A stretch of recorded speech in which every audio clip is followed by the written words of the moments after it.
नमस्कार साथियों, मैं Amardeep Kaur, national social media secretary, national mission for old pension scheme Bharat, all India NPS employees federation.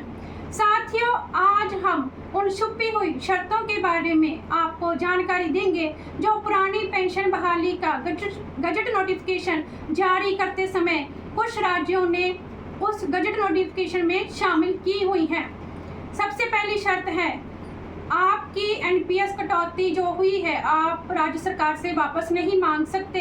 दूसरी, जब तक आप राज्य सरकार द्वारा दी गई एनपीएस की 14% रकम ब्याज सहित राज्य सरकार को वापस नहीं करेंगे, तब तक आप पुरानी पेंशन स्कीम नहीं मांग सकते।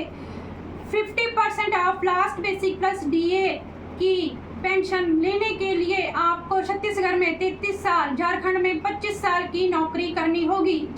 यदि आपकी रेगुलर सर्विस इससे कम है तो आपकी पेंशन भी कम ही बनेगी। अगर आपकी रेगुलर सर्विस 10 साल से कम है तो पुरानी पेंशन में आपको कुछ भी नहीं मिलेगा। हिमाचल, जहां 2003 में ही एनपीएस चालू कर दी गई थी, मान लीजिए कोई कर्मचारी है, 4600 उसका ग्रेड पे है, 30 साल की उसकी सर्विस है रेगुलर, 15 साल की सर्विस उसने एनपीएस में की है, 15 साल की सर्विस उसने ओपीएस में की है, 20 लाख रुपया उसने एनपीएस में कटौती करवाई है, 20 लाख रुपया उसने जीपीएफ में कटौती करवाई है। जब 2040 में वो रिटायर होगा तो हिमाचल सरकार उससे 14% एनपीएस शेयर अपना जो हिमाचल सरकार ने दिया था ब्याज सहित मांगेगी। तब तक वो रकम 40 लाख हो चुकी होगी। तो वो कर्मचारी कहां से देगा? उसके जीपीएफ में केवल 20 लाख रुपया है। हिमाचल सरकार को ये पहले से ही आभास था। उन्होंने पहले ही गजट नोटिफिकेशन में ये लिख दिया था कि कर्मचारी की ग्रेचुटी से, लीव इनकैशमेंट छुट्टियों के पैसे से और ग्रुप इंश्योरेंस स्कीम से वो रिकवरी की जाएगी।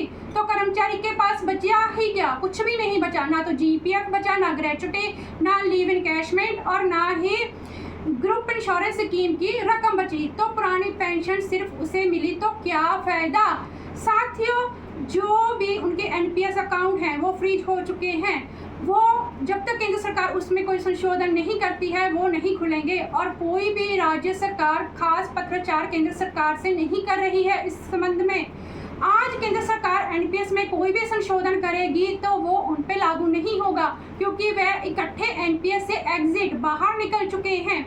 तो साथियों, मेरी आपसे हाथ जोड़कर यही गुजारिश है, जब भी आपको राज्य सरकार कोई भी ऑप्शन दे तो बहुत ही ध्यान से आपने उसको चूज करना है। आपका बेनिफिट किस में है, क्योंकि ये आपका पैसा है, आपकी जिंदगी भर की पूंजी है। मर्जी आपकी है। धन्यवाद साथियों।